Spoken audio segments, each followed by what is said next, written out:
Hello everyone, welcome to Thrive Thursday. We are here with Jill and the author Shane of Season Approaches. So Shane, tell us, what inspired you to write this article?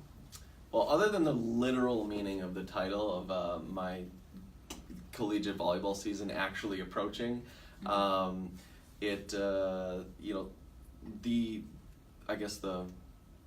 those feelings that come along with that season approaching is why I decided to write the article. Yeah. So Shane, not all of us are collegiate Right. volleyball coaches. Right. So maybe you could give us just a little feeling of what is that feeling for you and what is that process of the season approaching for you? So, I feel like it's like any job. You have your busy seasons and you have your slower times, it's very cyclical. But what it means is, you're setting up all this stuff and you're making sure that your people are ready and your systems are ready and you're just ready to go, basically. And so what that feels like for me is you have excitement because it's the unknown, like I talk about in the article, and you have the expectations that come along with that excitement and the unknown, and to go along with that, the program itself is made up of amazing people, so that excitement on top of my own, just amps that up even more. But then then it also comes with holy crap, what did I forget? What am I forgetting? How have I let people down, and in what areas, and that kind of thing. So that's kind of the feelings and really the seedling of the article where it grew out of. So. And one thing I like is you bring up allowing yourself to feel that. What did you mean in the article when you said, it's good just to allow yourself to feel all these things? How do you do that? Yeah, so because those feelings came up and they kept bubbling up, excitement and worry and everything probably in between at some point or another, like I talk about in the article, the excitement I want to be able to use and because it's energizing, so it helps push me through maybe even times of worry beginning as the season's approaching, but then as the busy times roll on, I can call back on that then feeling. I want to remember this feeling because it's good, it's energizing, it's mobile. I feel very in control, maybe is a word to use there, and so in those hard times I can then call back on that tailwind kind of a thing, and then with the worry, then I can use that feeling and say, okay, well, what the heck I'm worried about this, or that's the essence or form of my worry. That can then be a director of, okay, well, why am I worried about that? Did I not do something well enough? But that at least points me in a direction, as opposed to just staying in the worry. Okay, I'm worried. Now, oh crap, it's because I suck at what I'm doing, or it's because I forgot something, or whatever, and just staying in the cycle. I can go, okay, I'm worried. Okay, what am I worried about? All right, I'm worried about that. Well, let's take a look at that. Is there something there? Can I don't know, come up with something that it actually is stemming from, or is it just because it's a busy time and whatever? And I like how you question yourself in that, because oftentimes I hear people saying, well, if I'm in the heat of things, if I'm in the middle of the game and everything's falling apart, how do I get to that perspective shift when I'm in that intensity? And I like what you just said. You start questioning yourself.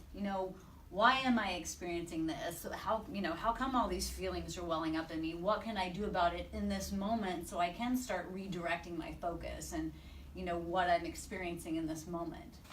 It sounds to me that part of it for you is this process of sorting the voices in your head, right? And sometimes when things are heightened, sometimes the contrasting voices are speaking at the same time, and you've got this excitement, the season's coming, and yet you've got this sort of panic feeling of worry and wanting to make sure you've got all the T's crossed and the I's dotted and everybody in their proper places, and it's sort of this battle in Angel your head. double, Yeah. And I think, whether you're a sports coach or not, I think people can relate to that feeling of when we're in any sort of heightened situation, and sometimes just in daily life, the contrast of those voices and having the tools, having the curiosity to be able to sort through them and address them individually, because that's what I'm hearing you saying. It's like, oh, that's an excited feeling. I'm going to feel that and see what gift is in it for me in that. Oh, that's a worried feeling.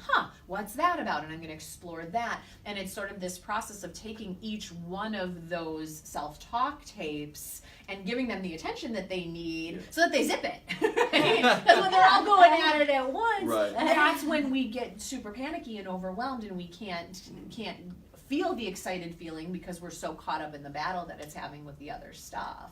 And I like that you bring it to that, that angel on your shoulder or that devil on your shoulder, because in those moments when you recognize you're in that place, now you have a choice. I mean, now you can choose, I can go this way or I can go that way.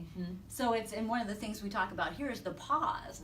If you can, like you do, you start questioning yourself, and that's kind of like your pause for you. What am I feeling now? Then you can decide, okay, do I want to go off in this direction and really start getting freaked out and panicked, or do I want to go in this direction and really say, I got this. I've been doing this for 10 seasons and I can handle this, and really start focusing in that direction. And the other thing that I heard that you do really well, Shane, is you ask the worry if there's an action in it for you. So are you just this voice that's up here chattering that's completely unfounded, and you're just making a lot of noise, because those happen, we can all relate to that. But when you question the worry, when you say, okay, pit in my stomach, what? And if you get an answer and an actionable piece from that, then you're back in control and you can take that action. And if it comes out that it's just this fluffy voice in your head, then you have the tools to redirect that and say, no, I believe all is well, and I'm going to use this emotion to plug back into myself and continue being excited, because that's more fun. Well, and on top of using the worry, you can also use the excitement. So what am I most excited about in that pause? I'm feeling excitement, I'm feeling, this great feeling. Why am I, or what is it that makes me feel that way? And is that somewhere, is there a tool in there that I can plug in somewhere else that I feel worry? Because if I'm dominating, at this piece, I want to use that dominant, I want to dominate over here. That's awesome. I want to dominate when I'm doing the dishes, man. Exactly. I want to feel that all the time. So I kind of glazed over, or rushed over maybe, the excitement piece being just as beneficial as the negative or the worry piece. So. Yeah, and I like that you use the negative piece. I can use this feeling as a guide to reinforce my efforts in a particular area. And I like that how you bring up emotions as a guiding tool.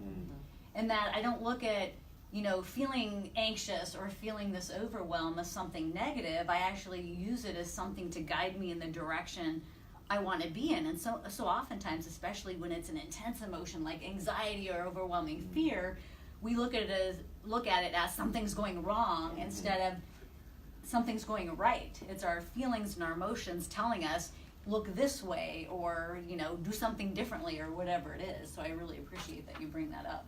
Well, it's certainly not an old habit of mine. It certainly has been gained and learned, and I'm certainly practicing it like crazy, recently in my life. So it's not that the feelings are any like different, because it's still anxiety, it's still it's still excitement, it's still worry, whatever.